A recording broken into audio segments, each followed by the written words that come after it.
Un millionnaire cruel a forcé une serveuse à chanter une chanson allemande lors d'une soirée de luxe pour l'humilier. Mais quand elle a commencé à chanter, tout le monde est resté sans voix. La nuit était tombée sur Lyon, enveloppant de son manteau sombre les toits de la vieille ville, tandis que l'hôtel Grand Monarque scintillait de 1000 feux. Derrière ses façades belle époque, l'élite française s'agglutinait dans la salle de réception, un océan de tenues de soirée et de bijoux étincelants. Léa Girard, 25 ans, slalomait entre les invités avec une grâce qui contrastait avec son uniforme noir et blanc de serveuse, son plateau en argent, chargé de coupes de champagne, semblait danser entre ses doigts fins, son visage aux traits délicats, encadré par des boucles châtains qu'elle avait tenté de discipliner en un chignon serré, restait impassible malgré la fatigue qui lui brûlait les jambes. « Mademoiselle, par ici. » Un geste impérieux attira son attention. Léa s'approcha d'un groupe d'hommes en smoking, tous portant ce regard caractéristique qui ne voyait en elle qu'un accessoire de la soirée. Au centre se tenait Alain Dufresne, magnat de l'immobilier dont le nom apparaissait régulièrement dans les pages économiques du Progrès, la cinquantaine élégante, les tempes grisonnantes et le regard acéré. Il dominait l'assemblée par sa simple présence. « Dites-moi, petite, vous êtes nouvelle ici. » Son ton condescendant fit tressaillir Léa. Mais elle maintint son sourire professionnel. « Non, monsieur, je travaille ici depuis 3 ans. Vraiment, je ne vous avais jamais remarqué. » Il saisit une coupe sur son plateau. « Je suppose que c'est le signe d'un bon service. » Les hommes autour de lui ricanèrent, complices de cette humiliation subtile. Léa sentit ses joues s'empourprer, mais resta stoïque.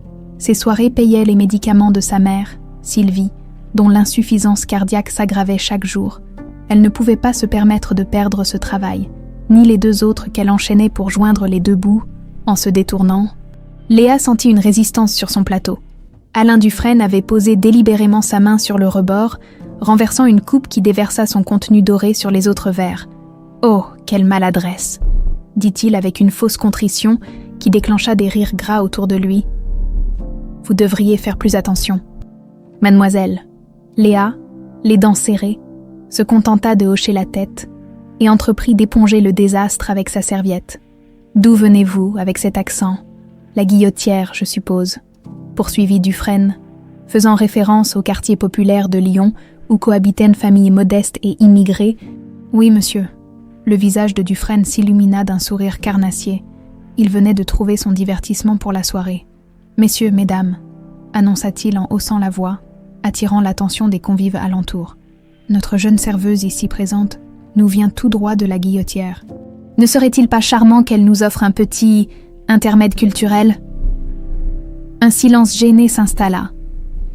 Quelques invités détournèrent le regard, embarrassés par cette mise en scène cruelle, mais personne n'intervint. « Que diriez-vous de nous chanter quelque chose ?» insista Dufresne, son regard bleu acier transperçant Léa. « Tenez, connaissez-vous à du Hast Meiners so tief berührt ?» Léa pâlit. Il avait choisi délibérément un air d'opéra allemand complexe, s'attendant évidemment à ce qu'elle bafouille et se ridiculise. Ce qu'il ignorait, c'est que derrière les murs décrépits de son appartement de la Guillotière, Léa avait passé des années à étudier le chant classique. Chaque centime économisé sur ses maigres salaires avait financé des leçons avec Walter Braun, un ancien directeur d'opéra berlinois réfugié en France.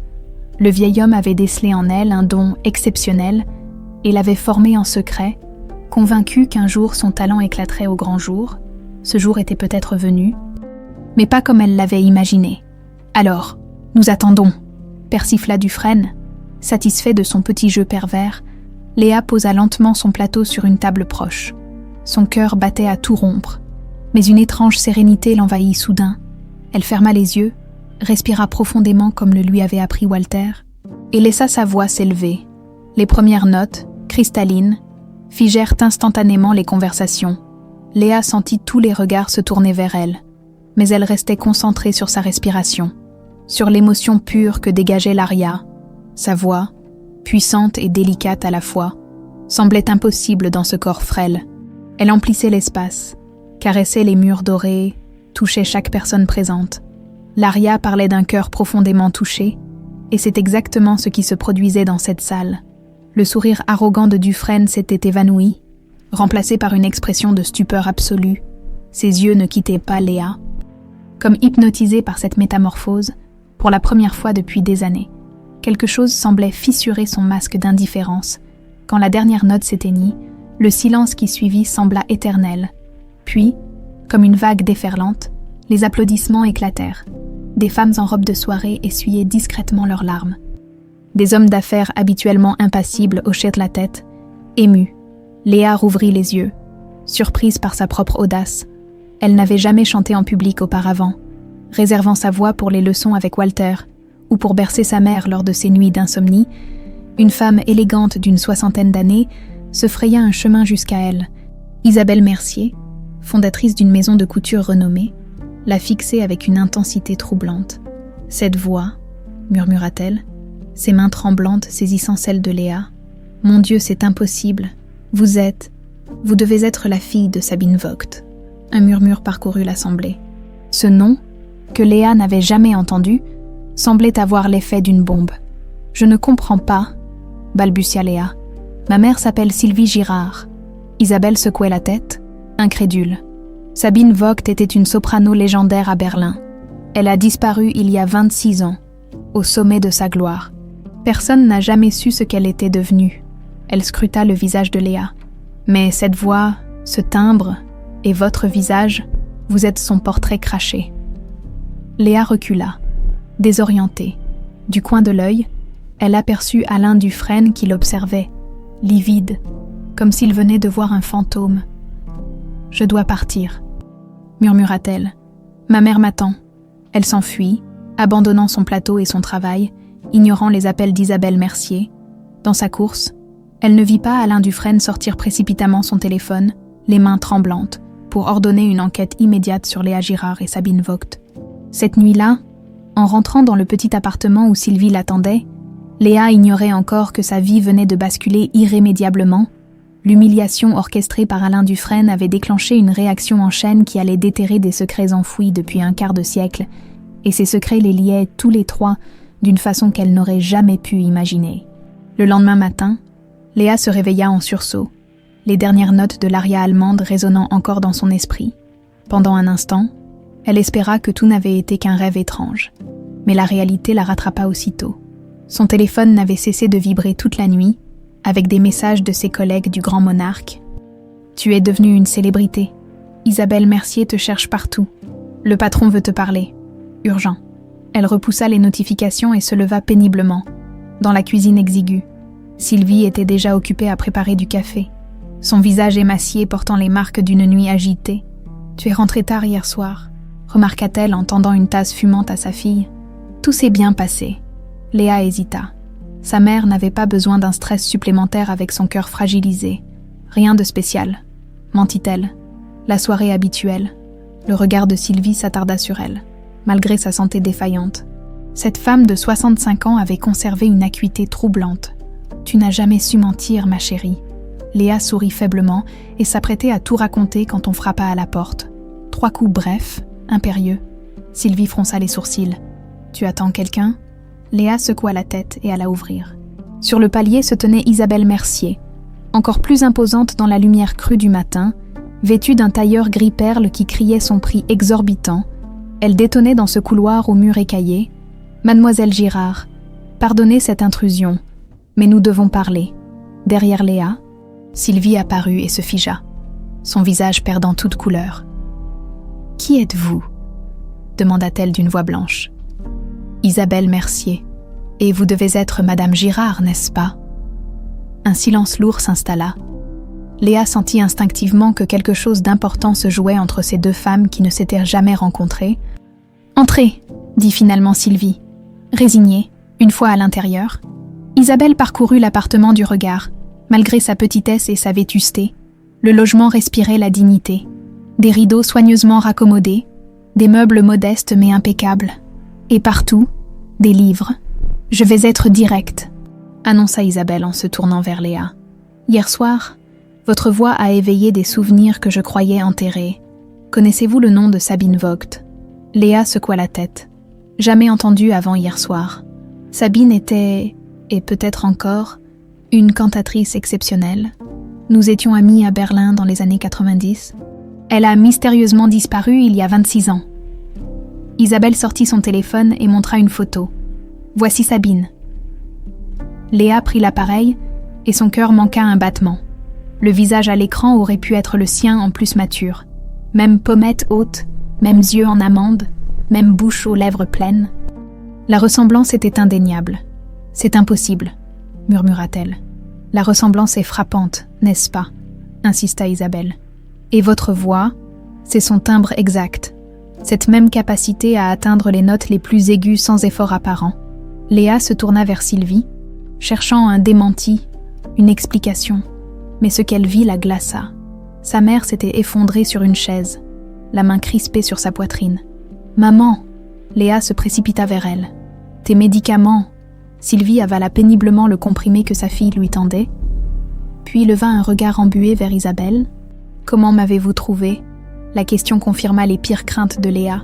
Il y avait bien un secret. « Je ne vous cherchais pas », répondit Isabelle. « Le destin a simplement mis Léa sur mon chemin. Mais maintenant, je dois savoir, cette jeune femme est-elle la fille de Sabine ?» Sylvie ferma les yeux, comme si elle rassemblait ses forces. Quand elle les rouvrit, ils étaient pleins de larmes. « Léa, pardonne-moi. Je voulais te le dire quand tu serais prête. » « Me dire quoi ?» La voix de Léa tremblait. « Tu n'es pas... Je ne suis pas ta mère biologique. » Le monde de Léa s'effondra en un instant. Toute sa vie, toutes ses certitudes volaient en éclats. « Je t'ai trouvé, » continua Sylvie, sa voix à peine audible. « Tu avais quelques jours à peine. On t'avait abandonné devant le couvent des Sœurs de la Miséricorde. J'y travaillais comme lingère. Il y avait une lettre. » « Quelle lettre ?» exigea Léa, le souffle court. « Prenez soin d'elle. Un jour, elle changera le monde avec sa voix. SV, c'est tout ce qu'elle disait. SV, Sabine Vogt. » Les initiales prirent soudain tout leur sens. « Pourquoi ne m'as-tu rien dit ?» La voix de Léa se brisa. « J'ai essayé de te retrouver, » intervint Isabelle. Sabine a disparu après un concert à Berlin. Des rumeurs disaient qu'elle était venue en France. Elle était au sommet de sa carrière. Personne ne comprenait pourquoi elle avait tout abandonné. Sylvie baissa la tête. J'étais seule, sans enfant. Les médecins m'avaient dit que je ne pourrais jamais en avoir. Et puis tu es arrivée comme un miracle. Sa voix s'étrangla. J'avais peur qu'on te reprenne si je parlais. Alors j'ai gardé le secret. Léa se leva brusquement et se dirigea vers la fenêtre. La vue sur les toits de la Guillotière, si familière, semblait maintenant appartenir à une autre vie. « Et mon père ?» demanda-t-elle sans se retourner. Un silence pesant lui répondit. « Je l'ignore », admit finalement Sylvie. La lettre ne mentionnait personne d'autre. Pendant ce temps, à l'autre bout de Lyon, dans un appartement haussmannien aux murs couverts de partitions, Walter Braun, le vieux professeur de chant de Léa, recevait une visite inattendue. Alain Dufresne se tenait dans son salon, l'air hagard, comme s'il n'avait pas dormi. « Vous êtes son professeur, n'est-ce pas ?» demanda-t-il sans préambule. Walter, du haut de ses 78 ans, conservait une dignité intacte. Il toisa l'intrus de ses yeux bleus pâles. « Je ne vois pas de qui vous parlez, monsieur. Ne jouez pas à ça avec moi, Léa Girard, la fille qui a chanté hier soir. » Alain sortit une liasse de billets. « Je veux tout savoir sur elle. » Walter repoussa l'argent avec mépris. « Sortez de chez moi. » Mais Alain ne bougea pas. Son arrogance habituelle avait fait place à une agitation fébrile. « Cette voix, c'est celle de Sabine, n'est-ce pas ?»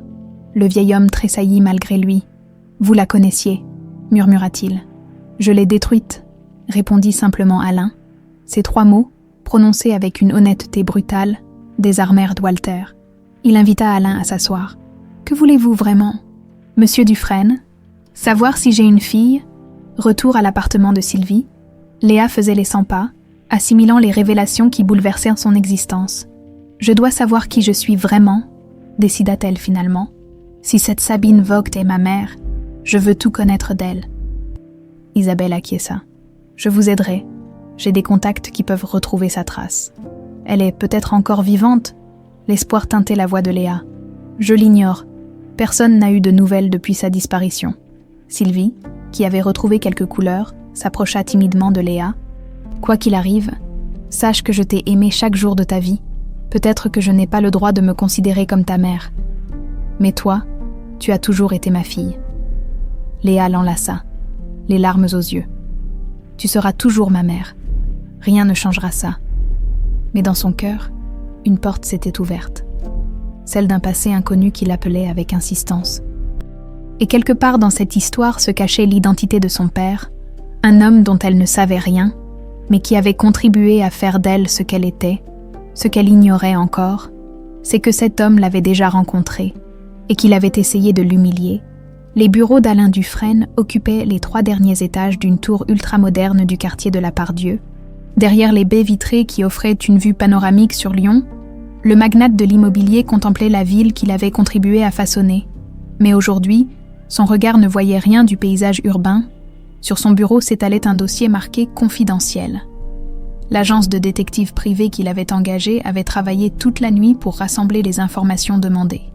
Alain saisit une photo en noir et blanc. Sabine Vogt sur scène à l'Opéra de Berlin, en 1999. Ses longs cheveux châtains, son port altier, son visage lumineux, et ses yeux, les mêmes que ceux de Léa Girard. Il ferma les paupières, submergé par les souvenirs. Berlin était 1998. La chaleur étouffante de juillet. Alain, 25 ans, héritier rebelle d'une fortune immobilière, s'était réfugié dans un petit café près de l'opéra pour échapper à la canicule. C'est là qu'il l'avait vue pour la première fois.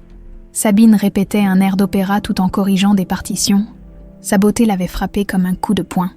Lui qui ne s'intéressait pas à l'art lyrique, s'était retrouvé à acheter un billet pour la représentation du lendemain. « Vous chantez comme si vous aviez vécu 1000 vies », lui avait-il dit après le spectacle, en lui offrant un bouquet de roses blanches. Elle avait ri. « J'en suis à ma première, et j'espère qu'elle sera longue. » Leur passion avait été immédiate, dévorante. 3 mois d'amour intense dans les rues de Berlin, à découvrir ensemble les recoins secrets de la ville. Sabine lui avait ouvert les portes d'un monde qu'il ignorait, celui de l'art, de la beauté, de la profondeur émotionnelle, puis était venue cette matinée de septembre. Sabine, rayonnante et nerveuse, lui annonçant sa grossesse. « Je porte ton enfant, Alain. » Sa réaction avait été monstrueuse. La panique d'abord. Il n'était pas prêt. Il avait sa vie devant lui. Son père le déshériterait. Puis la colère, irrationnelle, destructrice. « Tu l'as fait exprès, n'est-ce pas ?» avait-il craché. « Pour me piéger, pour l'argent. » Le visage de Sabine s'était décomposé. « Comment peux-tu penser ça ? Combien veux-tu » Il avait sorti son chéquier. « Pour t'en débarrasser. » Ce furent ses derniers mots à elle. Sabine était partie sans rien dire. Son visage figé dans une expression qui le hanterait pour les années à venir. Un mélange de douleur, d'incrédulité et de dégoût, il ne l'avait jamais revu. Alain revint brutalement au présent quand sa secrétaire l'informa que les détectives attendaient. Il les fit entrer, 2 hommes en costume sombre au visage fermé. « Nous avons tout vérifié, monsieur Dufresne », commença le plus âgé. « Les dates correspondent. Sabine Vogt a disparu de Berlin en octobre 1998, enceinte d'environ 3 mois. Elle a été aperçue à Strasbourg en janvier 1999. Puis, plus rien. Et l'enfant ? La voix d'Alain était à peine audible. Nous avons retrouvé le certificat de naissance. Une fille, née le 15 février 1999 à la clinique Sainte-Anne de Strasbourg. Le père n'est pas mentionné. Que s'est-il passé ensuite ? Le détective hésita. C'est là que ça devient compliqué. Sabine Vogt a subi des complications à l'accouchement. Elle est tombée dans le coma pendant plusieurs semaines. À son réveil, on lui a annoncé que son bébé était mort-né. Alain blêmit. Mais c'est faux, n'est-ce pas ? Complètement faux. Un réseau d'adoption illégale opérait dans cette clinique à l'époque. Une infirmière, Martine Dubois, a fait partie des personnes arrêtées en 2005 dans cette affaire. Elle a avoué avoir vendu plusieurs nouveau-nés, dont la fille de Sabine Vogt, à des couples désespérés. À qui a-t-elle vendu mon enfant ? La voix d'Alain tremblait de rage. À Sylvie Girard, une femme célibataire qui travaillait comme lingère au couvent des Sœurs de la Miséricorde à Lyon. Elle ne pouvait pas avoir d'enfant et aurait payé 20 000 francs pour le bébé. Alain ferma les yeux, assimilant l'horreur de ce trafic d'êtres humains. Et Sabine, qu'est-elle devenue ? Elle a passé des années à chercher son enfant. Elle est retournée à Berlin, mais n'a plus jamais chanté en public. D'après nos sources, elle est décédée il y a 2 ans d'un cancer, seule. Un silence pesant envahit la pièce. Alain congédia les détectives d'un geste. Incapable de prononcer un mot de plus, resté seul, il s'effondra dans son fauteuil. La vérité le frappait avec une violence inouïe. Il avait une fille qui avait grandi sans lui, sans sa mère biologique, une fille qu'il avait humiliée publiquement. Par pure arrogance, la culpabilité le submergeait comme une vague noire. Il avait détruit Sabine, il avait abandonné son enfant, et par un coup cruel du destin, cet enfant s'était retrouvé face à lui, portant en elle la voix de sa mère. Pendant ce temps, Léa se préparait pour son service du soir dans un petit café du Vieux-Lyon. Depuis la révélation sur ses origines, elle n'avait pas eu le courage de retourner au Grand Monarque. Le souvenir de cette soirée était encore trop vif, trop douloureux. Son téléphone vibra, un message de Walter Braun. « Viens me voir demain, urgent ». Léa fronça les sourcils. Son professeur n'était pas du genre à dramatiser. Quelque chose d'important avait dû se produire. À sa grande surprise, en arrivant au café, elle trouva une enveloppe à son nom. Le gérant lui expliqua qu'un coursier venait de la déposer. À l'intérieur, une invitation à auditionner pour l'Opéra de Lyon, signée par le directeur en personne, avec une note manuscrite. « Votre talent exceptionnel ne peut rester dans l'ombre. » Léa n'en croyait pas ses yeux. Comment le directeur de l'opéra avait-il entendu parler d'elle? Qui avait pu lui parler de sa voix? Ce qu'elle ignorait, c'est qu'Alain Dufresne venait d'appeler personnellement le directeur, un vieil ami, pour lui recommander un talent brut exceptionnel. Sans révéler son lien avec la jeune femme, il avait fait jouer son influence pour lui ouvrir les portes d'un monde qui lui avait été jusqu'alors inaccessible. C'était sa première tentative maladroite de réparation, un geste qu'il accomplissait dans l'ombre. Incapable encore d'affronter la vérité en face, le soir même, après son service, Léa rentra chez elle pour trouver Sylvie en pleine conversation avec Isabelle Mercier. Les deux femmes s'interrompirent à son arrivée. « Qu'est-ce qui se passe ?» demanda Léa, méfiante. Isabelle lui tendit un dossier. « J'ai retrouvé la trace de Sabine. » Le cœur de Léa bondit. « Elle est vivante !» Le visage d'Isabelle s'assombrit. « Non, ma chérie, elle nous a quittés il y a 2 ans. » Léa sentit ses jambes fléchir. Elle s'était préparée à cette possibilité, mais l'entendre confirmer lui porta un coup terrible. « Comment ? Un cancer. Elle vivait recluse à Berlin, après ta disparition. Elle n'a plus jamais chanté en public. » Léa ouvrit lentement le dossier. Des coupures de presse vantèrent le talent exceptionnel de Sabine Vogt. Des photos la montraient sur les plus grandes scènes d'Europe. Puis, plus rien après 1999. « Elle t'a cherché », murmura Isabelle. « Toute sa vie. Elle savait qu'on lui avait menti sur ta mort. Elle a engagé des détectives, fait des appels à témoins. Et mon père ?» La question brûlait les lèvres de Léa. Isabelle et Sylvie échangèrent un regard. « Nous n'avons pas encore cette information », répondit Isabelle, détournant légèrement les yeux. Léa sentit qu'elle ne disait pas toute la vérité, mais n'insista pas. Elle avait déjà suffisamment à assimiler. « J'ai reçu une invitation pour auditionner à l'Opéra de Lyon », annonça-t-elle pour changer de sujet. Les yeux de Sylvie s'illuminèrent de fierté. « C'est merveilleux. C'est ton rêve qui se réalise. » Léa acquiesça perplexe. « Mais je ne comprends pas comment ils ont entendu parler de moi. Le talent trouve toujours son chemin, » affirma Isabelle avec un sourire énigmatique. Cette nuit-là, Léa ne put trouver le sommeil. Les révélations s'enchaînaient à un rythme vertigineux. Redessinant les contours de sa vie, elle qui croyait connaître son histoire, découvrait qu'elle n'en connaissait pas la première page. Dans son appartement luxueux, Alain non plus ne dormait pas. Il contemplait une vieille photo de lui et Sabine, prise dans un photomaton berlinois. Il souriait, insouciant, ignorant que leur vie allait basculer. « Je réparerai mes erreurs », murmura-t-il à l'image jaunie. « Je te le promets. » Les feuilles mortes dansaient dans le vent automnal. Lorsque Léa gravit les marches de l'immeuble bourgeois où résidait Walter Braun, son professeur de chant l'attendait sur le pas de sa porte, une inquiétude inhabituelle creusant les rides de son visage vénérable. « Entre vite », dit-il en jetant un regard furtif dans le couloir, comme s'il craignait d'être observé. Dans le salon encombré de partitions et de vieux disques vinyles, une théière fumante attendait sur la table basse. Walter servit le thé avec des gestes précis. Presque cérémonieux, Léa reconnut le rituel qui précédait toujours leurs conversations importantes. « Tu me fais peur, Walter. Que se passe-t-il » Le vieil homme prit une profonde inspiration. « J'ai reçu une visite, Léa. Quelqu'un qui te cherche. » Isabelle Mercier. « Non, Alain Dufresne. » Léa sentit un frisson glacé parcourir son échine. L'homme qui m'a humiliée au grand monarque, pourquoi viendrait-il ici? Walter reposa sa tasse, ses mains tremblant légèrement. Il m'a posé des questions sur toi et sur Sabine Vogt.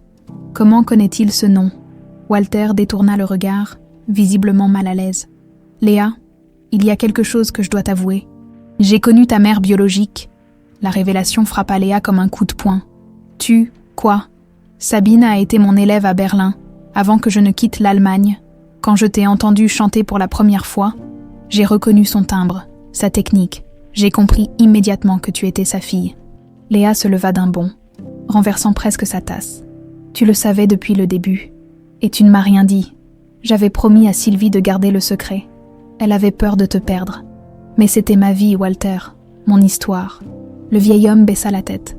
Je sais, j'ai probablement eu tort, mais à l'époque, ça semblait être la meilleure décision. Léa fit quelques pas dans la pièce, tentant de maîtriser sa colère. Toute sa vie, elle avait été entourée de mensonges bien intentionnés. Et Dufresne, quel est son rôle dans tout ça? Walter hésita. Je ne peux pas te le dire, ce n'est pas à moi de le faire. Mais méfie-toi de lui, Léa. Cet homme cache des choses. Pendant ce temps, à l'hôpital universitaire de Lyon, Sylvie Girard subissait une nouvelle série d'examens. Son cardiologue, le DER, Moreau, observait les résultats avec une mine sombre. Je ne vais pas vous mentir, Madame Girard. Votre état s'aggrave plus rapidement que nous ne l'avions prévu. Sylvie acquiesça calmement. Elle avait toujours eu un rapport lucide avec sa maladie.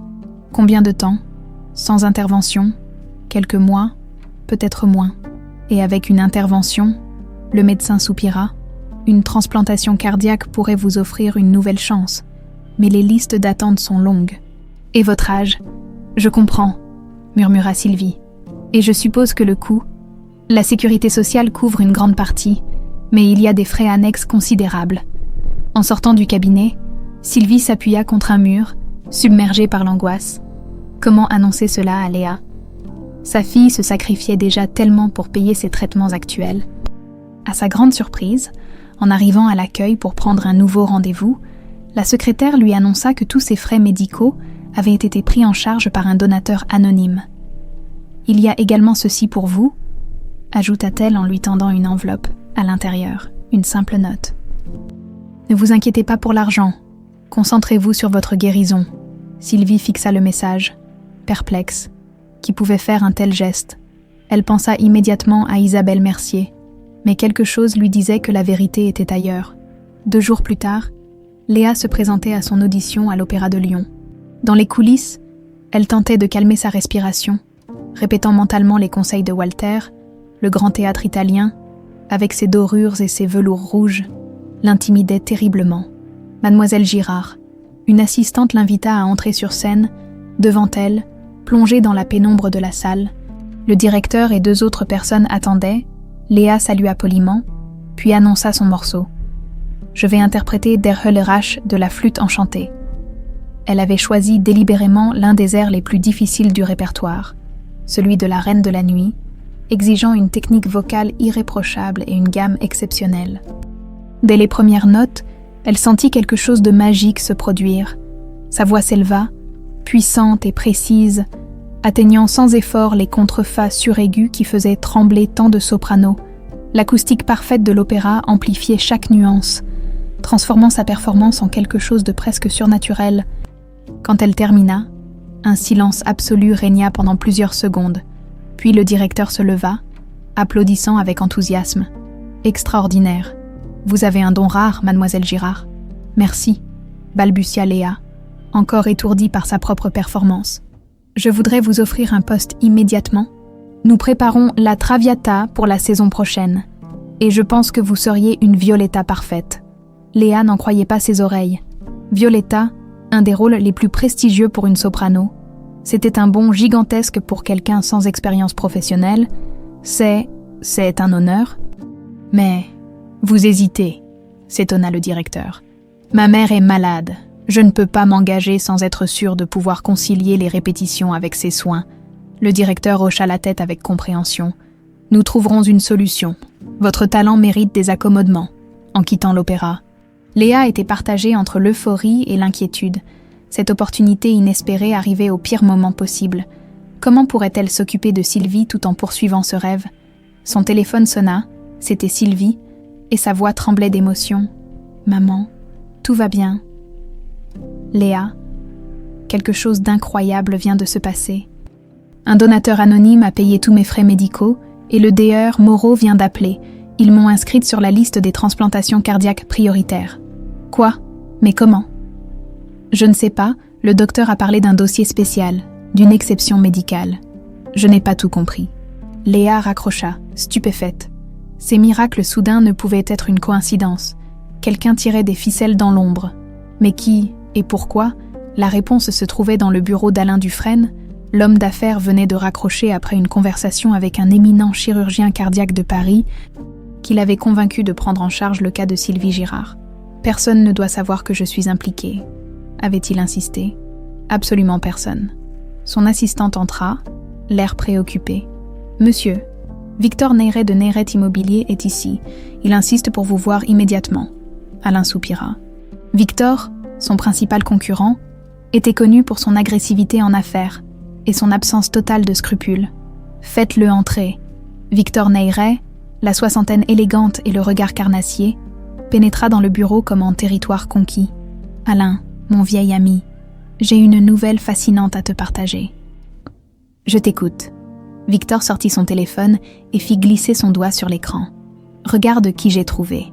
Une certaine Léa Girard, serveuse, chanteuse d'opéra amateur, et apparemment, objet de ton attention particulière ces derniers temps. » Alain s'efforça de rester impassible. « Je ne vois pas de quoi tu parles. »« Oh, vraiment ?» Victor afficha un sourire mauvais. « Mes sources m'indiquent que tu as payé des sommes considérables pour ces soins médicaux de sa mère, que tu as appelé personnellement le directeur de l'opéra pour lui obtenir une audition. Pourquoi tant d'intérêt pour cette fille? Cela ne te regarde pas. » « Non, mais si. Surtout quand j'ai découvert qu'elle pourrait être ta fille illégitime. » Le sang d'Alain se glaça. Comment Victor avait-il pu découvrir cela? Imagine le scandale, poursuivit Victor avec délectation. Le grand Alain Dufresne, abandonnant mère et enfant, puis tentant de se racheter en secret. Tes actionnaires apprécieraient-ils cette facette de ta personnalité? Que veux-tu, Victor? Le terrain des Brotteaux, je le veux à moitié prix. Alain serra les poings sous son bureau. Ce terrain représentait des millions d'euros, mais le prix à payer pour protéger Léa était peut-être plus important encore. « Je te recontacterai demain », répondit-il froidement. Une fois seul, Alain se sentit pris au piège. Il voulait aider Léa, réparer ses erreurs du passé, mais il risquait maintenant d'exposer la jeune femme à un scandale médiatique qui détruirait sa carrière naissante, et peut-être sa vie, pour la première fois depuis des années. Alain Dufresne ne savait plus quoi faire. Les premières neiges de décembre saupoudraient Lyon d'un voile immaculé lorsque les affiches apparurent sur les colonnes Maurice de la ville. La Traviata, avec la révélation lyrique Léa Girard dans le rôle de Violetta, le visage de Léa, transformé par le maquillage et l'éclairage théâtral, semblait celui d'une étrangère. Une femme plus mature, plus assurée, presque royale, dans les coulisses de l'opéra, Léa tentait de maîtriser sa nervosité. 2 mois d'intenses répétitions l'avaient préparée techniquement, mais rien ne pouvait la préparer à l'émotion de cette première. 5 minutes. « Mademoiselle Girard », annonça le régisseur en passant devant sa loge. Léa ajusta une dernière fois sa robe de soirée du premier acte et effleura du bout des doigts la photo de Sylvie qu'elle avait placée sur sa coiffeuse. Sa mère adoptive avait insisté pour qu'elle saisisse cette opportunité, malgré sa santé fragile. « Tu ne peux pas mettre ta vie entre parenthèses pour moi », avait-elle dit. « Surtout maintenant que ce mystérieux bienfaiteur s'occupe de mes frais médicaux, ce bienfaiteur anonyme. » Léa soupçonnait Isabelle Mercier, mais la femme d'affaires avait nié avec une sincérité qui semblait authentique. C'était un mystère qui la tracassait, mais qui devrait attendre. Ce soir, seule comptait Violetta Valéry, la courtisane au grand cœur qu'elle allait incarner. Les 3 coups résonnèrent. Léa prit une profonde inspiration et entra en scène, de sa place dans une loge privée, dissimulée par un rideau. Alain Dufresne observait intensément. Il avait fait en sorte que sa présence reste discrète, achetant cette loge sous un nom d'emprunt. Il ne voulait pas que Léa sache qu'il était là. Les premières notes de l'ouverture s'élevèrent, et bientôt, La voix de Léa envahit l'espace. Dès les premières mesures, Alain sut que quelque chose d'extraordinaire se produisait. La jeune femme ne se contentait pas de chanter. Elle était Violetta. Sa voix transmettait chaque nuance d'émotion avec une sincérité poignante qui électrisait la salle.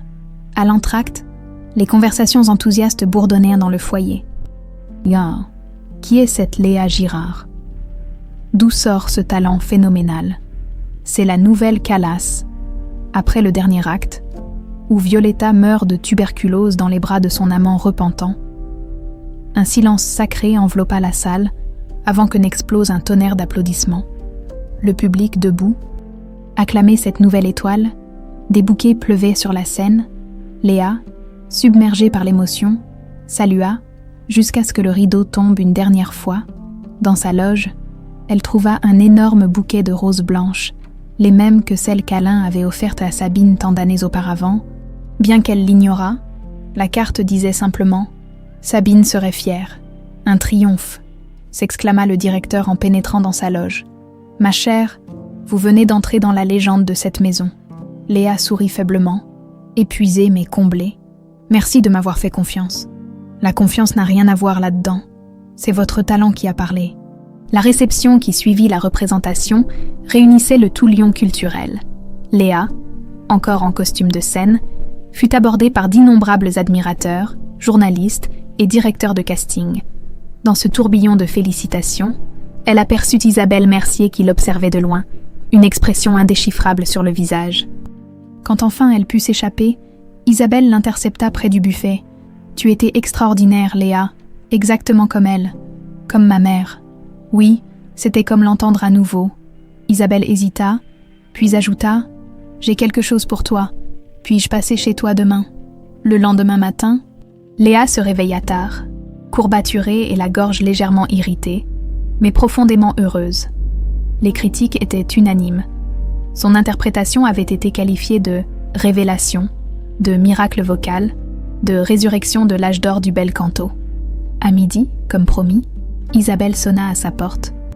Portant une boîte en carton usée par le temps, « Ce sont les affaires de Sabine », expliqua-t-elle en posant la boîte sur la table du salon. « J'ai tout gardé après sa disparition. J'ai toujours su qu'un jour, je les donnerais à quelqu'un qui en prendrait soin. » Les mains tremblantes, Léa souleva le couvercle. Des programmes de concert jaunis, des critiques encadrées, quelques bijoux sans grande valeur mais visiblement chéris, et des dizaines de lettres. « Ce sont les lettres qu'elle a écrites pendant sa quête pour te retrouver, » murmura Isabelle. Elle ne les a jamais envoyées, elle n'avait personne à qui les adresser. C'était sa façon de te parler, de garder espoir. Léa en prit une au hasard, datée de 2007. « Mon enfant bien-aimé, aujourd'hui, tu aurais 8 ans. Je t'imagine en train de jouer, de rire, peut-être même de chanter. Te ressembles-tu à moi? As-tu mes yeux, ma voix? Les détectives n'ont toujours aucune piste. Parfois, je sens que je deviens folle. Je croise une petite fille dans la rue et mon cœur s'arrête. Est-ce toi? Puis je réalise que c'est impossible. Tu pourrais être n'importe où. Je continue à chercher. Je ne renoncerai jamais. Tu es quelque part. Et un jour, je te retrouverai. Ta mère qui t'aime plus que tout. » Sabine, des larmes coulaient sur les joues de Léa. La douleur qui imprégnait ces mots était si palpable qu'elle pouvait presque sentir les mains de Sabine trembler en les écrivant. « Elle n'a jamais abandonné, » murmura Isabelle. Même quand les médecins lui ont annoncé son cancer, elle a continué à chercher. Son dernier souhait était que je poursuive ses recherches. Et mon père? La question qui hantait Léa. Ces lettres mentionnent-elles mon père? Une ombre passa sur le visage d'Isabelle. Peu, Sabine a toujours été discrète à ce sujet. Léa sentit qu'Isabelle ne disait pas toute la vérité, mais n'insista pas. Un jour viendrait où tous les secrets seraient révélés. Pendant ce temps, dans son bureau de la Part-Dieu, Alain signait les documents qui cédaient le terrain des Brotteaux à Victor Néret pour la moitié de sa valeur. C'était un coup dur financièrement, mais il avait gagné du temps. Victor avait promis de garder le silence sur Léa. Pour l'instant, « Vous semblez distrait aujourd'hui, monsieur », remarqua son assistante en récupérant les documents. « J'ai assisté à un opéra hier soir », répondit-il vaguement. « Ça m'a fait réfléchir. La Traviata. J'ai entendu dire que la nouvelle soprano est exceptionnelle. » Alain acquiesça silencieusement. Il avait pris une décision pendant la nuit. Une décision qui allait changer sa vie et, espérait-il, celle de Léa, dans l'après-midi. Il contacta son avocat et son conseiller financier. Les instructions qu'il leur donna les laissèrent stupéfaits. « Vous voulez créer une fondation et y transférer combien ? » « 50 millions d'euros pour commencer, » répondit calmement Alain. « La fondation Sabine Vogt pour les jeunes talents lyriques. Elle financera les études de jeunes chanteurs défavorisés et construira un conservatoire à Lyon. » « Mais pourquoi ?» Alain regarda par la fenêtre, vers la ville qui s'étendait à ses pieds. « Disons que j'ai une dette à honorer. » Le soir même, la nouvelle fit sensation dans les milieux culturels et économiques. Le magnate de l'immobilier, Alain Dufresne, connu pour sa froideur en affaires, venait de faire le don le plus important de l'histoire culturelle lyonnaise. Les spéculations allaient bon train sur les raisons de ce geste spectaculaire. À l'hôpital, Sylvie recevait une visite inattendue, un médecin qu'elle n'avait jamais vu, accompagné du déheur, Moreau, entra dans sa chambre. « Madame Girard, je suis le professeur Laurent de l'hôpital européen Georges Pompidou à Paris. J'ai étudié votre dossier et je pense pouvoir vous proposer une intervention qui améliorerait considérablement votre qualité de vie. En attendant une transplantation, » Sylvie fronça les sourcils. « Pourquoi un spécialiste parisien s'intéresserait-il à mon cas ?» Les médecins échangèrent un regard embarrassé. « Disons que votre cas présente un intérêt particulier pour nos recherches. Tous les frais seraient pris en charge, bien entendu. » Sylvie n'était pas dupe, quelqu'un tirait des ficelles, et ce quelqu'un avait suffisamment d'influence pour faire venir un des meilleurs chirurgiens cardiaques de France à son chevet. En rentrant chez elle ce soir-là, Léa trouva Sylvie perdue dans ses pensées. « Maman, tout va bien. » Sylvie lui raconta la visite mystérieuse. « C'est comme si quelqu'un veillait sur nous, Léa. Quelqu'un de puissant. » Léa s'assit lentement, confrontant soudain une idée troublante. « Tu crois que ça pourrait être mon père biologique ?» Sylvie soupira. « Je ne sais pas, ma chérie. Mais qui d'autre aurait une telle motivation ?» Cette nuit-là, deux âmes solitaires contemplaient le même ciel étoilé au-dessus de Lyon.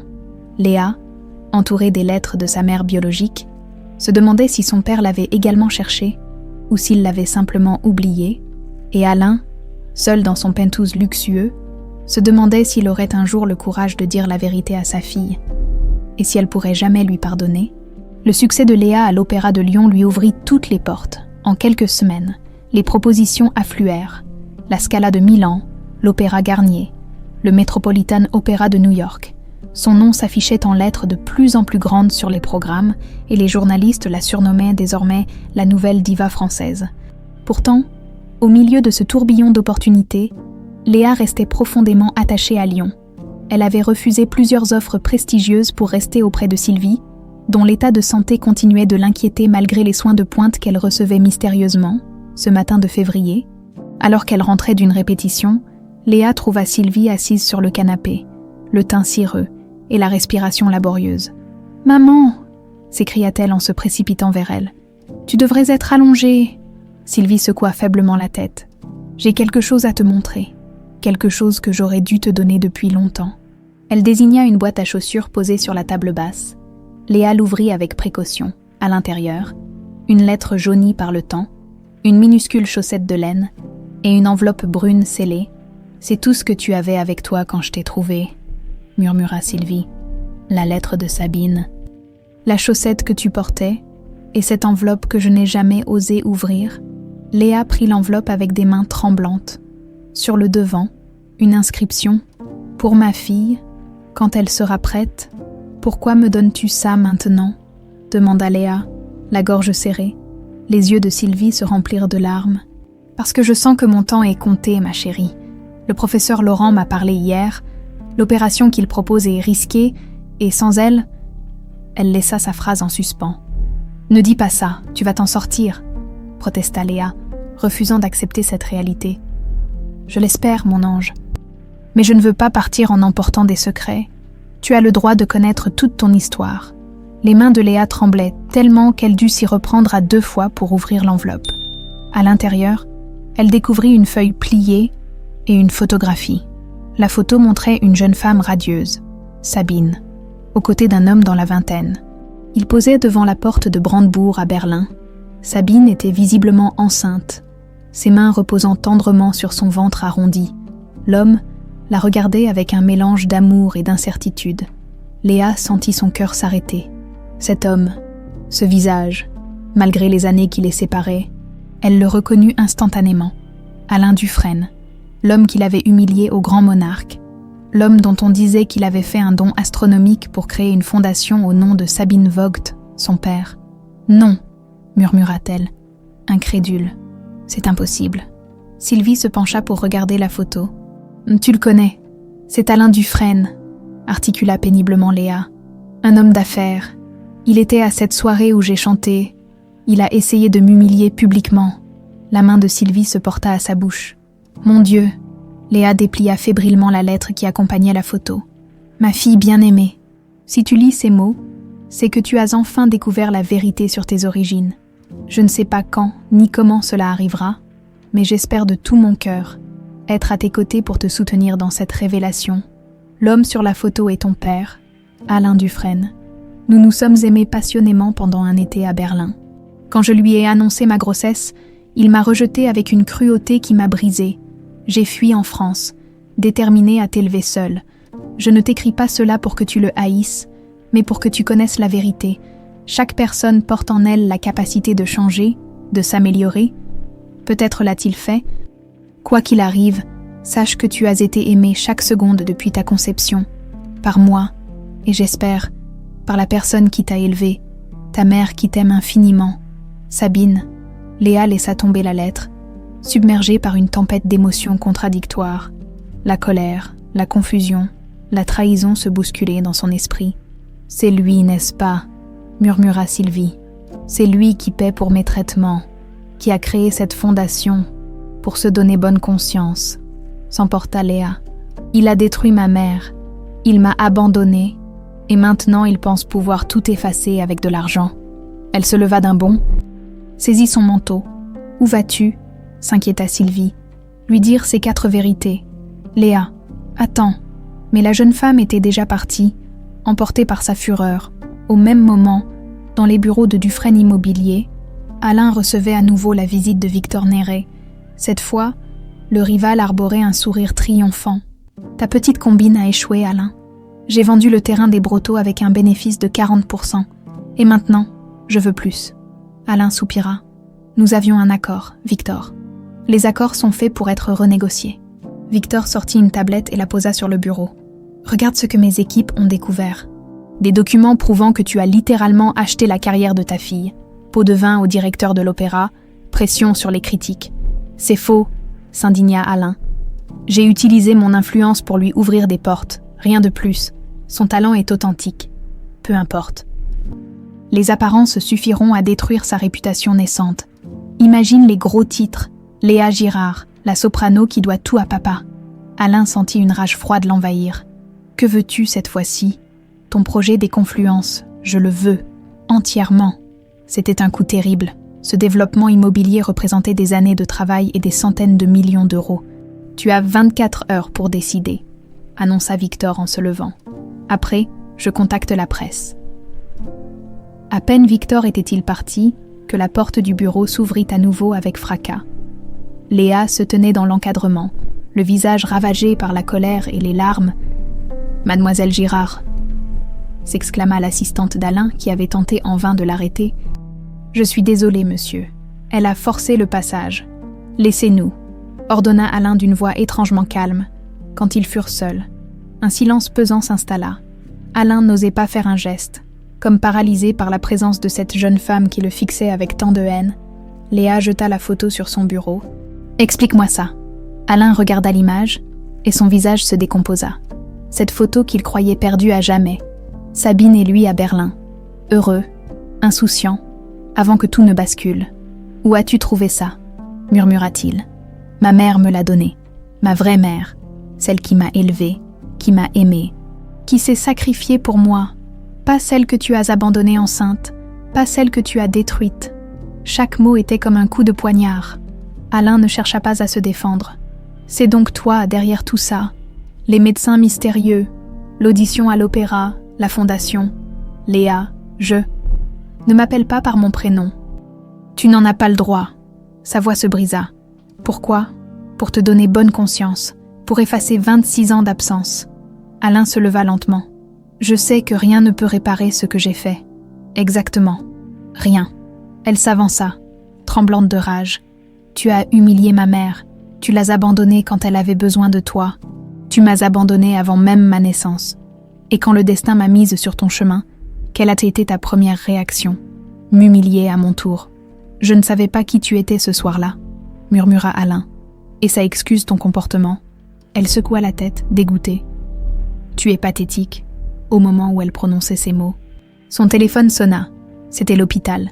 Le visage de Léa se figea d'horreur en écoutant son interlocuteur. « J'arrive tout de suite », dit-elle avant de raccrocher précipitamment. « Que se passe-t-il » s'inquiéta Alain. « Sylvie a fait un malaise cardiaque. Elle est aux urgences. » Léa se dirigea vers la porte, puis se retourna une dernière fois. « Ne t'approche plus jamais de moi, ni de ma mère. Ton argent ne change rien. Tu n'es rien pour moi. » Elle sortit en claquant la porte, laissant Alain seul avec son désespoir et la photo qui avait tout révélé. 1 heure plus tard, à l'hôpital, Léa attendait dans le couloir des soins intensifs. Anéantie par la culpabilité, si elle n'était pas partie aussi brusquement, si elle avait été plus attentive à l'état de Sylvie, le déheur, Moreau sortit enfin de la chambre, l'air grave. « Comment va-t-elle » demanda Léa, la voix tremblante. « Nous avons stabilisé son état, mais c'était une alerte sérieuse. Son cœur est très affaibli, sans intervention rapide. » Il laissa sa phrase en suspens. L'opération dont parlait le professeur Laurent. C'est devenu urgent, nous l'avons programmé pour demain matin. Cette nuit-là, Léa resta au chevet de Sylvie, tenant sa main fragile dans la sienne. Écoutant le bip régulier des moniteurs, dans son esprit tournaient en boucle les révélations de la journée, la confrontation avec Alain, la peur de perdre Sylvie. Elle ne remarqua pas l'homme qui l'observait discrètement depuis le couloir.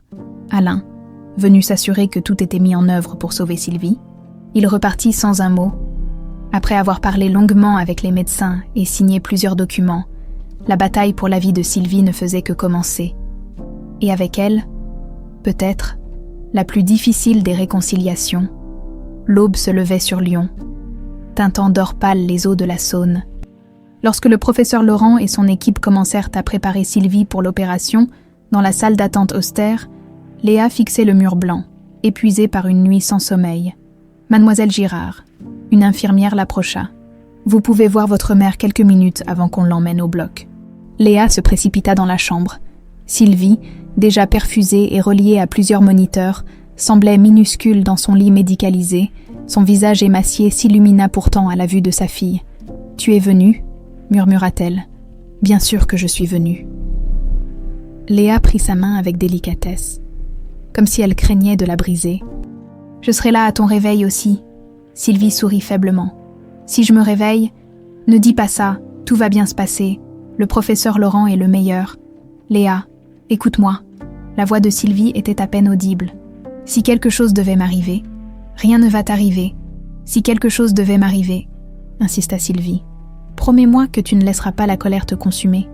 La haine est un poison qui détruit d'abord celui qui le porte. » Léa comprit immédiatement l'allusion à Alain. « Je ne peux pas lui pardonner, maman. Ne me demande pas ça. Je ne te demande pas de pardonner. Je te demande de ne pas laisser cette histoire définir ta vie. » Sylvie serra faiblement sa main. « Tu as un don extraordinaire. Ne le gâche pas en vivant dans le passé. » L'équipe médicale entra pour emmener Sylvie. Léa l'embrassa une dernière fois sur le front, la gorge nouée par l'angoisse. « Je t'aime, maman. Je t'aime aussi, ma fille. Toujours. » Les heures qui suivirent furent interminables. Léa arpentait nerveusement la salle d'attente, incapable de rester en place. Walter était venu la soutenir, ainsi qu'Isabelle Mercier qui lui apportait régulièrement des cafés qu'elle ne buvait pas. À midi, elle sentit une présence derrière elle. En se retournant, elle se figea. Alain Dufresne se tenait là, l'air aussi épuisé qu'elle, tenant gauchement un sac en papier. « Qu'est-ce que tu fais ici ?» siffla-t-elle entre ses dents. Walter et Isabelle échangèrent un regard alarmé et s'éloignèrent discrètement. « Je suis venue prendre des nouvelles », répondit simplement Alain. « Je t'ai dit de nous laisser tranquilles. »« Je sais, mais je ne pouvais pas. » Il hésita. « J'ai apporté des sandwichs. Tu devrais manger quelque chose. »« Je n'ai pas faim. » Un silence tendu s'installa. Alain ne partit pas, mais s'assit à l'autre bout de la salle, posant le sac entre eux comme une offre de paix dérisoire. Une demi-heure plus tard, Vaincue par la faim, Léa tendit la main vers le sac. Elle en sortit un sandwich au poulet et commença à manger mécaniquement, sans un regard pour Alain. « Merci », murmura-t-elle finalement, si bas qu'il faillit ne pas l'entendre. Il hocha simplement la tête. L'attente se poursuivit, lourde de non-dits. Au bout de 4 heures interminables, le professeur Laurent apparut enfin. Encore en tenue de bloc, son expression était indéchiffrable. « L'opération s'est bien déroulée », annonça-t-il. « Nous avons pu implanter le dispositif d'assistance ventriculaire. C'est une solution temporaire, mais qui devrait lui permettre de tenir jusqu'à la transplantation. » Léa ferma les yeux, submergée par le soulagement. « Quand pourrais-je la voir ? Elle est en salle de réveil. Vous pourrez la voir brièvement dans 2 heures, mais elle sera encore sous l'effet de l'anesthésie. » Le médecin s'éloignait déjà lorsqu'Alain l'interpella. « Professeur, un instant. » Ils s'entretinrent à voix basse un moment, puis le chirurgien repartit. Léa observa la scène avec suspicion. « Qu'est-ce que tu lui as dit ? Je me suis assurée qu'elle ait les meilleurs soins post-opératoires. Toujours à jouer les sauveurs avec ton argent, n'est-ce pas ?» La colère de Léa ressurgit, intacte. « Tu crois que tu peux tout acheter ? » « Oh, l'absolution, ma gratitude. » Alain encaissa sans broncher. « Je ne cherche pas l'absolution, Léa. Je fais simplement ce que je peux pour aider. Comme c'est commode. 26 ans d'absence. Et maintenant tu aides. » Sa voix montait dangereusement. « Où étais-tu quand j'avais besoin d'un père ? Où étais-tu quand Sylvie se tuait à la tâche pour m'élever seule ? Où étais-tu quand Sabine te cherchait désespérément ?» Elle se rapprocha de lui, tremblante de rage. « Tu sais ce qu'elle a écrit dans ses lettres ? Qu'elle t'aimait, qu'elle ne comprenait pas pourquoi tu l'avais rejetée. Elle est morte seule. » Alain, seul. Sa voix se brisa sur ce dernier mot. Les larmes qu'elle retenait depuis trop longtemps débordèrent enfin. Alain, dévasté, tendit instinctivement la main vers elle, mais se ravisa. « Je suis désolée, Léa, plus que tu ne pourras jamais l'imaginer. » Désolée ne suffit pas. Elle essuya rageusement ses larmes. « Tu ne peux pas réparer ce que tu as fait. Je sais. » Sa voix était à peine audible. « Mais je peux au moins essayer de ne pas reproduire les mêmes erreurs. » Léa le dévisagea, cherchant à percer sa carapace d'homme d'affaires impassible. Pour la première fois, elle vit au-delà. La douleur, le regret, la honte qui le rongeait. « Pourquoi as-tu fait ça ?» demanda-t-elle plus calmement. « Pourquoi l'as-tu rejeté quand elle t'a annoncé sa grossesse ?» Alain ferma les yeux un instant, comme pour rassembler son courage. « J'avais 25 ans. J'étais égoïste, immature. Mon père menaçait de me déshériter si je ne rentrais pas à Lyon reprendre l'entreprise familiale. » Il secoua la tête, dégoûté par ses propres excuses. « La vérité, c'est que j'ai eu peur. Peur des responsabilités. Peur de l'engagement. Alors tu l'as abandonné. Tu nous as abandonnés. Oui. » Il ne chercha pas à se justifier davantage. « C'est la pire erreur de ma vie, et j'en paie le prix chaque jour. » Un bip strident interrompit leur conversation. Une agitation soudaine envahit le couloir. Des médecins et infirmières couraient vers la salle de réveil. « Qu'est-ce qui se passe ?» s'alarma Léa. Quelques minutes plus tard, le professeur Laurent réapparut, le visage grave. « Mademoiselle Girard, votre mère a fait un arrêt cardiaque post-opératoire. Nous avons réussi à la stabiliser, mais son état est critique. Je veux la voir. Elle est inconsciente et sous assistance respiratoire. Vous pouvez la voir, mais seulement quelques minutes. » Léa suivit le médecin comme un automate.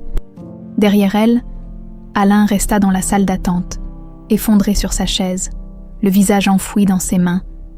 La vision de Sylvie, intubée, entourée de machines qui la maintenaient en vie, fut un choc terrible. Léa s'approcha lentement, osant à peine toucher cette main si fragile où se plantèrent des aiguilles de perfusion. « Maman, » murmura-t-elle, « s'il te plaît, batte-toi.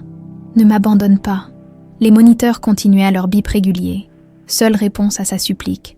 Quand elle revint dans la salle d'attente, Léa était transformée.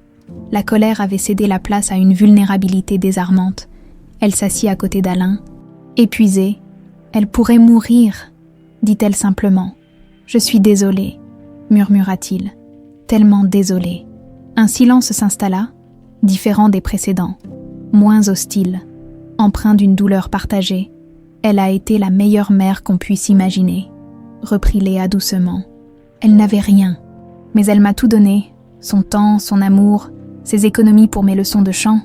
Elle t'a offert ce que ni Sabine ni moi n'avons pu te donner. Acquiesça Alain. Une vraie famille. Léa hocha la tête, les larmes aux yeux. Elle m'a demandé de ne pas laisser la colère me consumer. Elle regarda Alain directement pour la première fois. Je ne sais pas si je peux te pardonner. Je ne sais même pas si je le veux. Mais pour elle, je peux essayer de ne pas te haïr. C'était peu, mais c'était un début. Alain l'accepta avec humilité. C'est plus que je ne mérite. Ils restèrent ainsi côte à côte dans la salle d'attente, deux étrangers liés par le sang et séparés par le temps, unis momentanément par leur inquiétude, pour une femme qui les avait aimés chacun à sa façon. Au crépuscule, les médecins autorisèrent Léa à retourner au chevet de Sylvie. Cette fois, Alain l'accompagna jusqu'à la porte mais n'entra pas, respectant l'intimité de ce moment. « Je vais rester cette nuit, » décida Léa. « Je ne veux pas qu'elle soit seule. Je serai dans le couloir si tu as besoin de quoi que ce soit, » offrit Alain. Leurs regards se croisèrent brièvement. Une trêve fragile dans une guerre qui n'avait peut-être plus lieu d'être. Dans la chambre d'hôpital silencieuse, éclairée seulement par les voyants des machines médicales. Léa prit la main de Sylvie et commença à chanter doucement. Une berceuse que sa mère lui chantait quand elle était enfant. Dans le couloir, Alain s'assit sur une chaise inconfortable, préparé à une longue nuit de veille. Il sortit son téléphone pour annuler tous ses rendez-vous du lendemain, y compris celui avec Victor Nairette. Peu importaient désormais les menaces ou les conséquences professionnelles, seule comptait cette femme entre la vie et la mort, et cette fille qu'il commençait à peine à connaître. La nuit s'installa sur l'hôpital, enveloppant dans son silence cette famille improbable, réunie par le destin après tant d'années de séparation.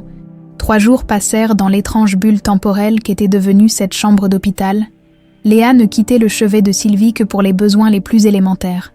Dormant sur un fauteuil inconfortable que les infirmières lui avaient fourni par compassion, Alain, de son côté, avait établi son quartier général dans la salle d'attente.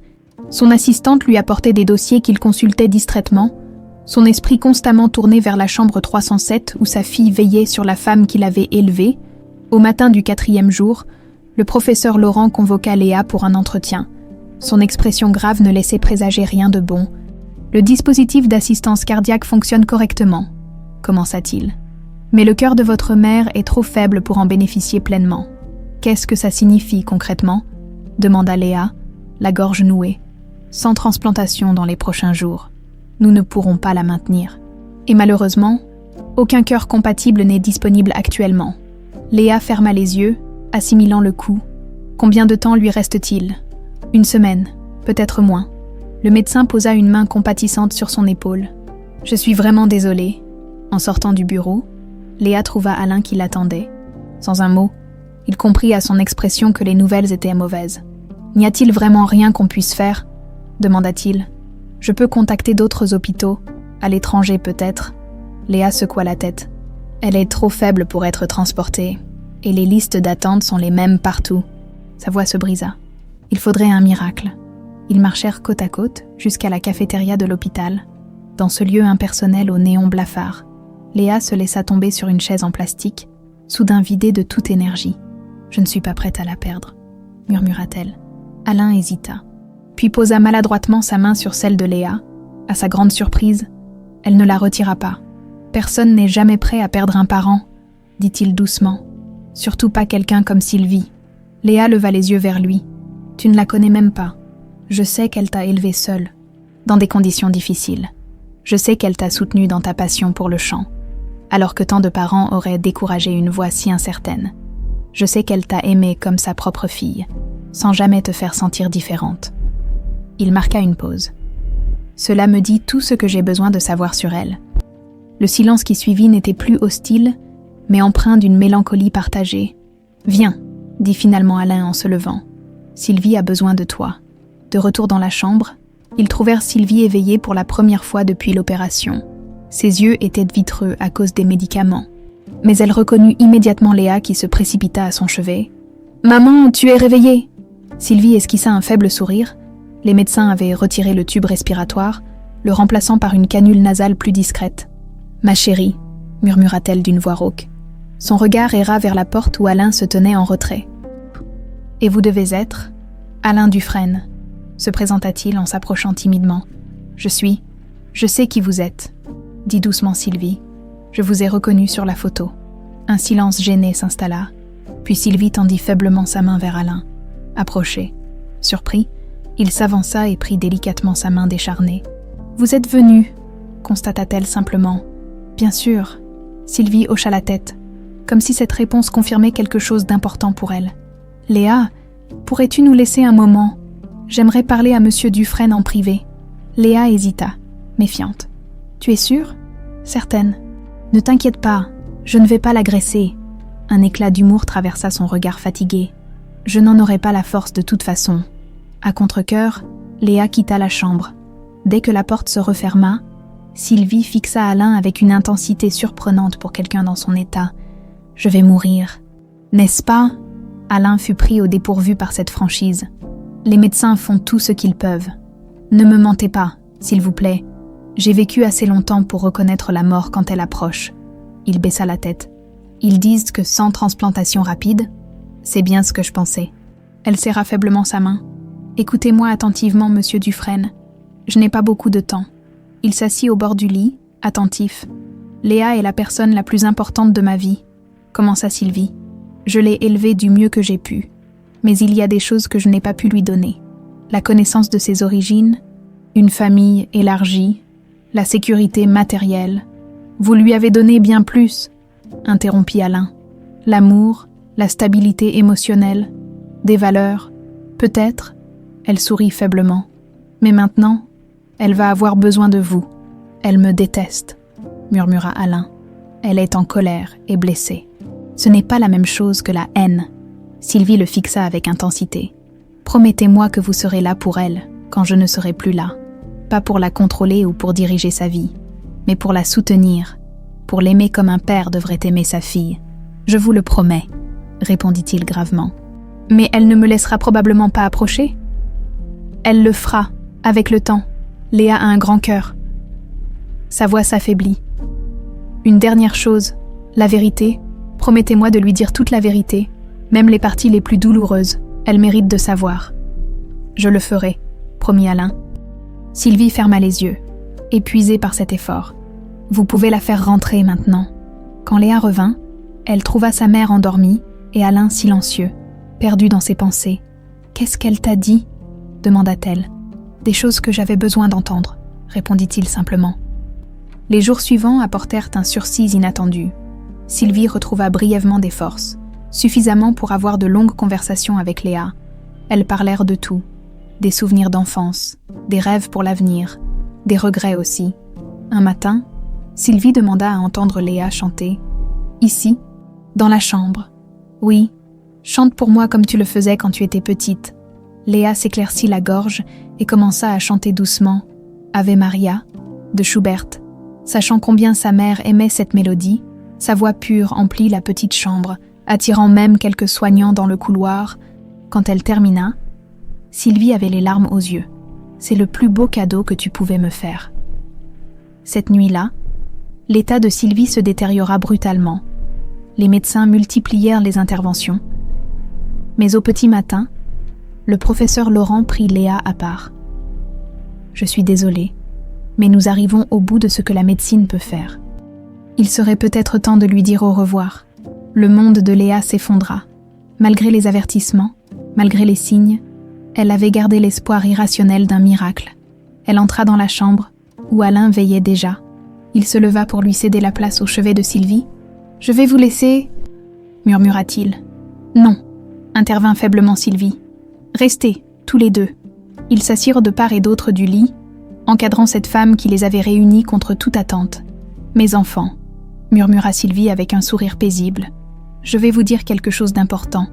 La vie est trop courte pour la gaspiller en rancœur. » Elle prit la main de Léa. « Ma chérie, j'ai eu la chance immense de t'avoir dans ma vie. Tu as été ma plus grande joie, mon plus grand amour. » Puis elle se tourna vers Alain.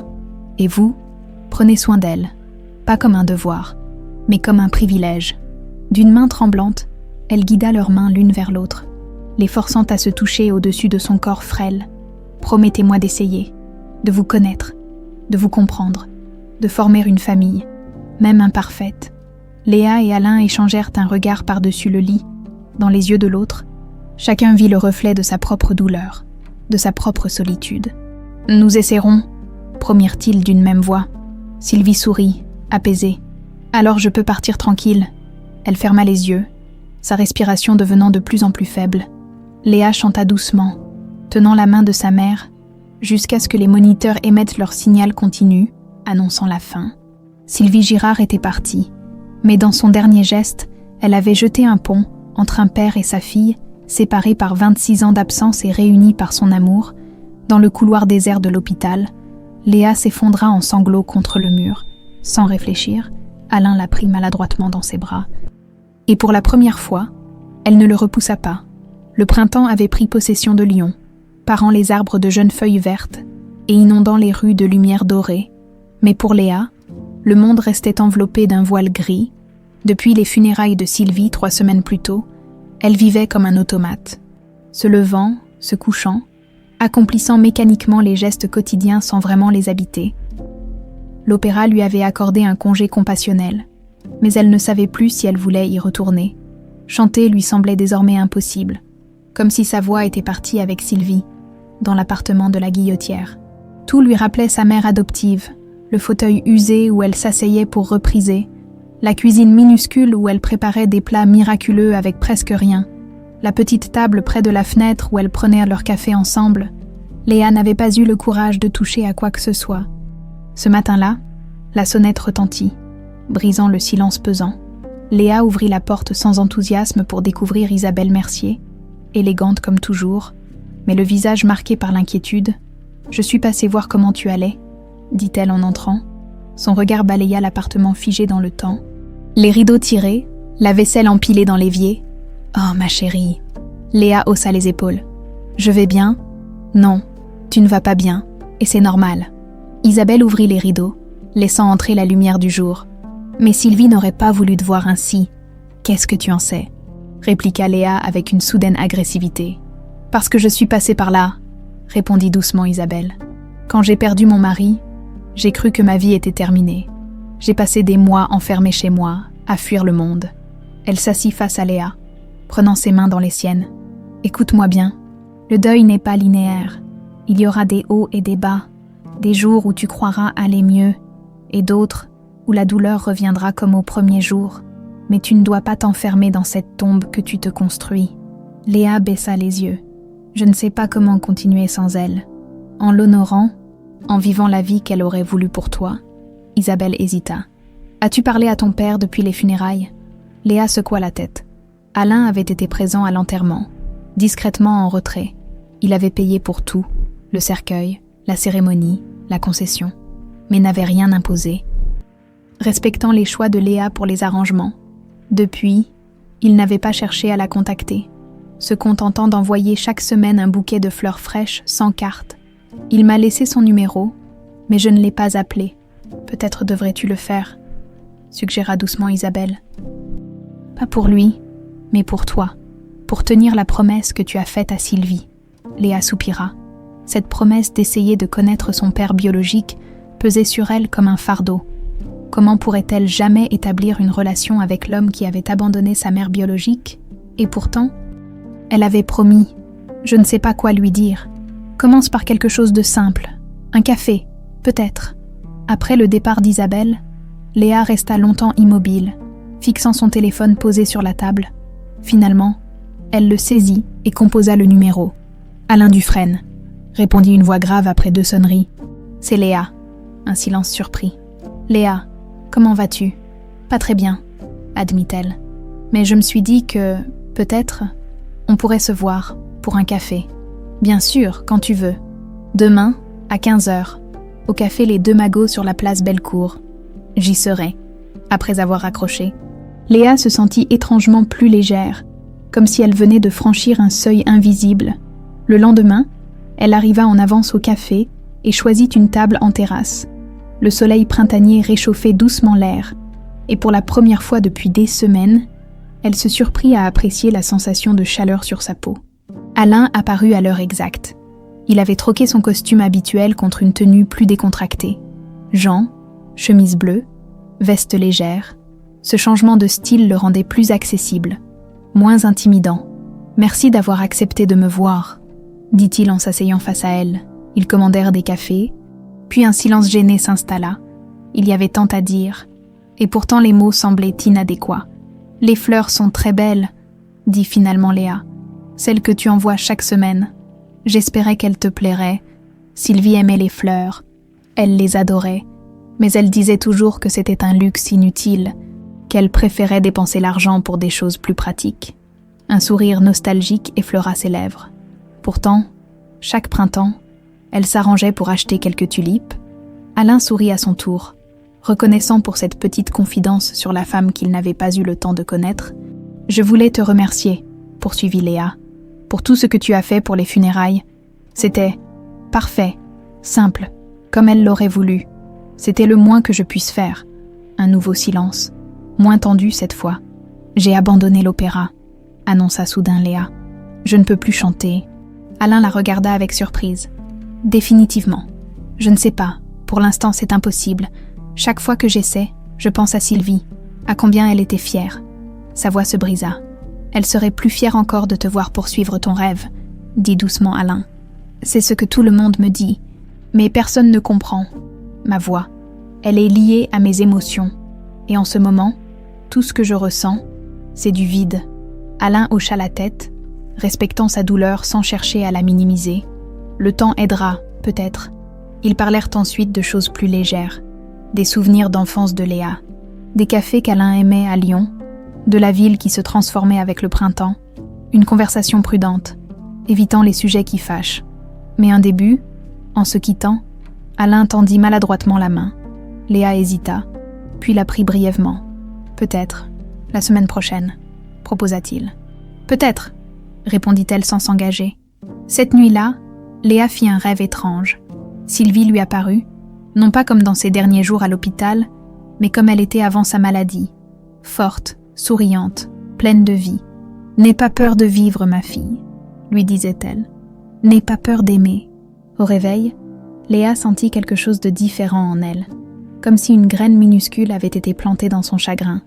Elle se leva et, pour la première fois depuis des semaines, ouvrit la boîte que lui avait donnée Sylvie avant sa mort. Parmi les souvenirs de Sabine, elle trouva une partition manuscrite de « Du hast mein Herz so tief berührt ». L'aria qu'elle avait chantée au grand monarque, une note au crayon indiquait « Pour ma fille Léa, que ta voix guérisse le monde que je n'ai pas pu guérir ». L'écriture élégante de Sabine, ces mots venus d'outre-tombe, touchèrent Léa au plus profond. Elle caressa le papier jauni, établissant un lien tangible avec cette mère qu'elle n'avait jamais connue. Presque sans y penser, elle commença à fredonner la mélodie, d'abord hésitante, puis avec plus d'assurance. Sa voix, rouillée par des semaines de silence, retrouvait peu à peu sa pureté, sa force. Une idée germa dans son esprit, folle peut-être, mais impérieuse. 2 jours plus tard, elle se présentait aux funérailles de Sylvie.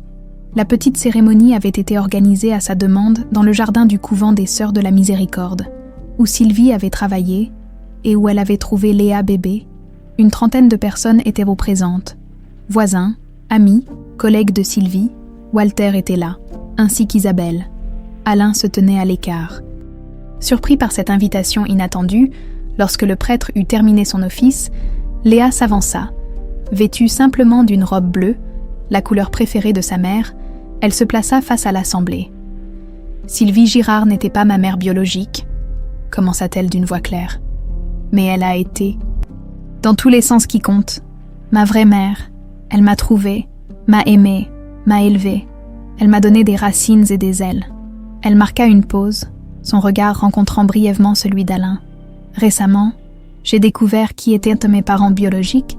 J'ai appris que ma mère, Sabine Vogt, était une cantatrice extraordinaire et que mon père, elle hésita, mon père est un homme qui essaie de réparer ses erreurs passées. » Un murmure parcourut l'assistance.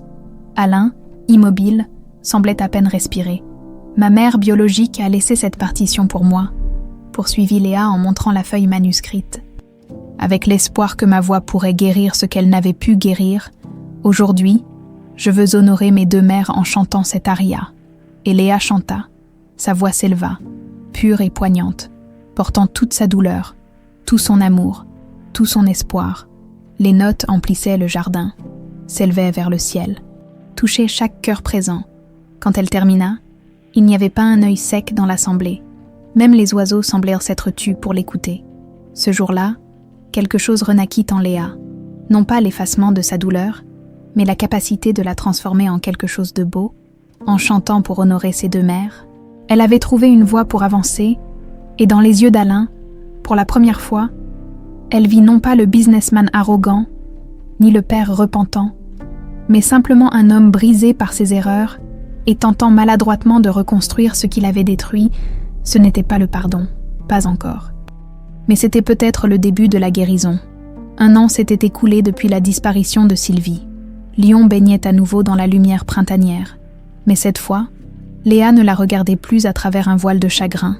La douleur était toujours là, comme une cicatrice qui ne disparaîtrait jamais complètement.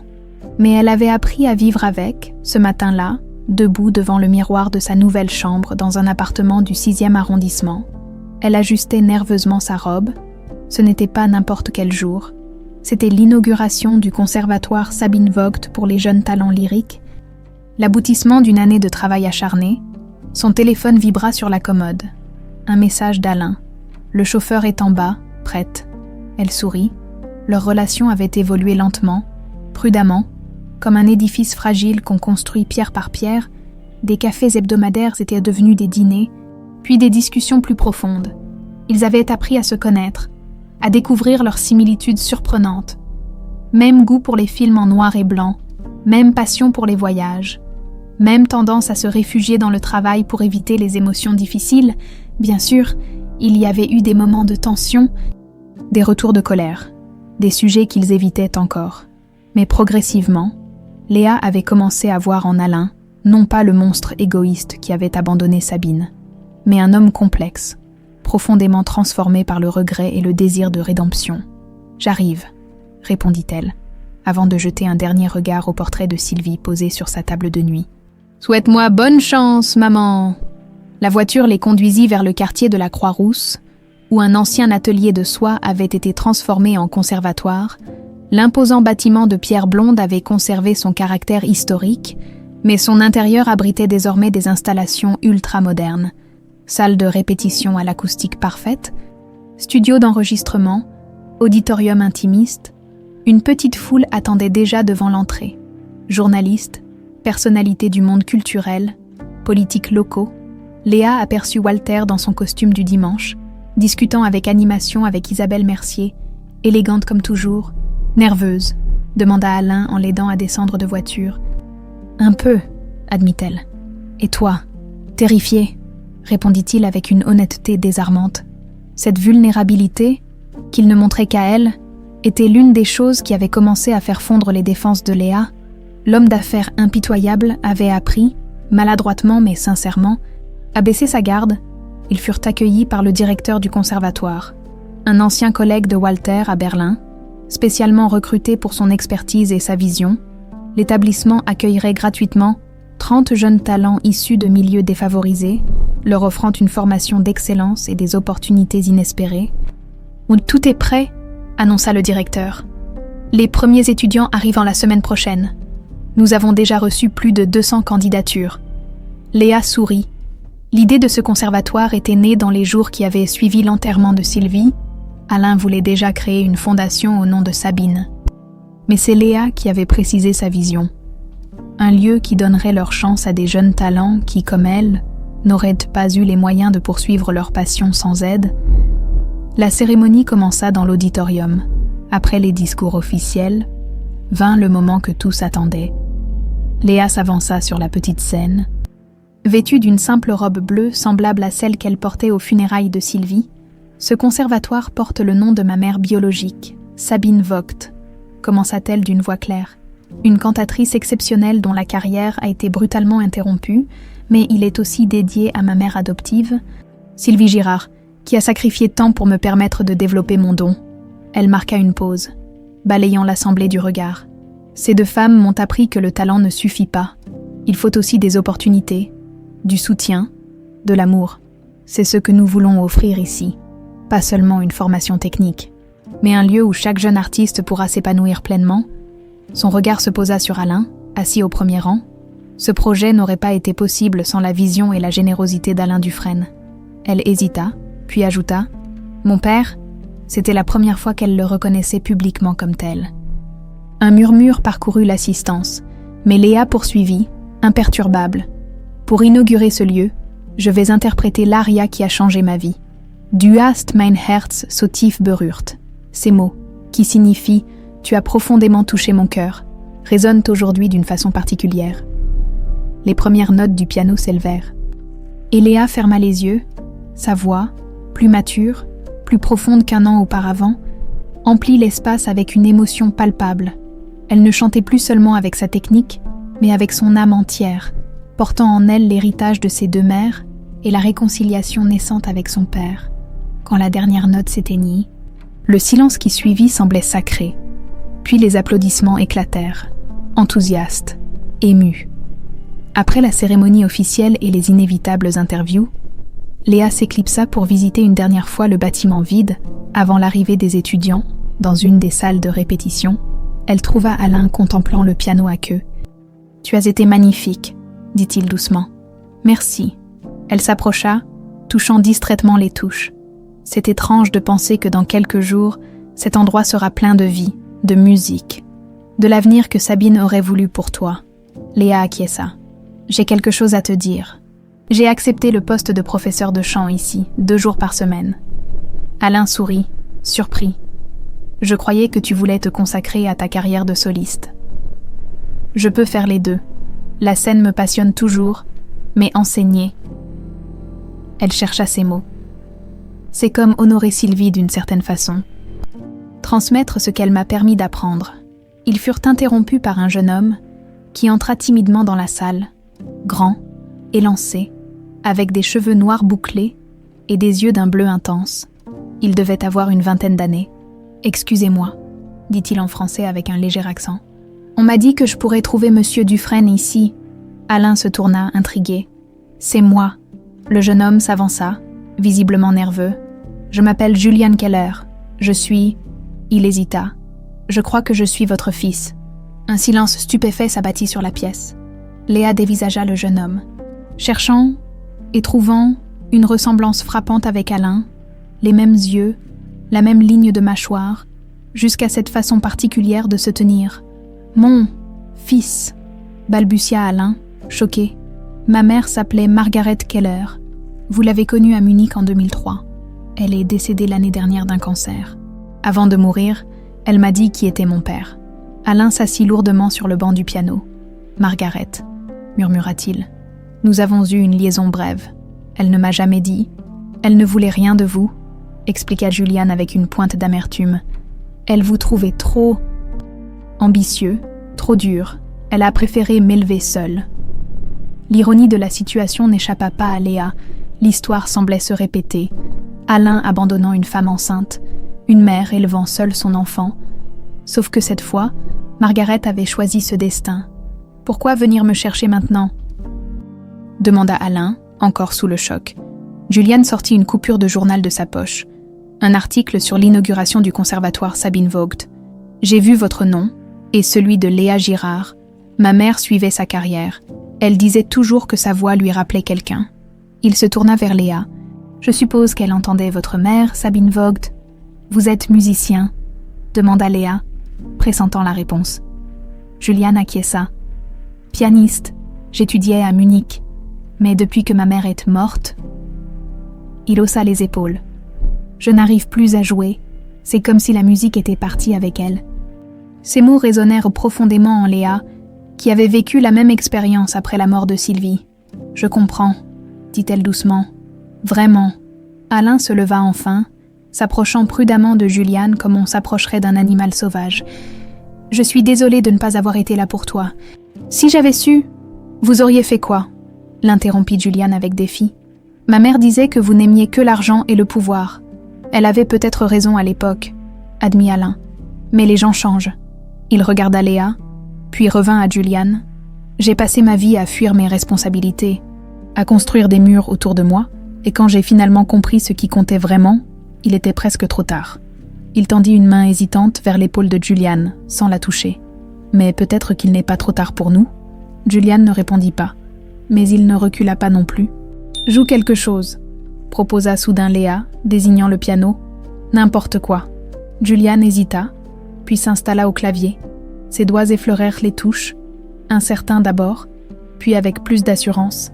Les premières notes de la sonate au clair de lune de Beethoven emplirent la pièce, mélancolique, profonde, vibrante d'émotions contenues. Léa et Alain échangèrent un regard. Le talent de Julian était évident, transcendant, à la hauteur de celui de Léa pour le chant. Une nouvelle pièce venait de s'ajouter au puzzle complexe de leur famille. Quand Julian termina, le silence qui suivit était chargé de possibilités, douloureuses. Délicates, mais réelles.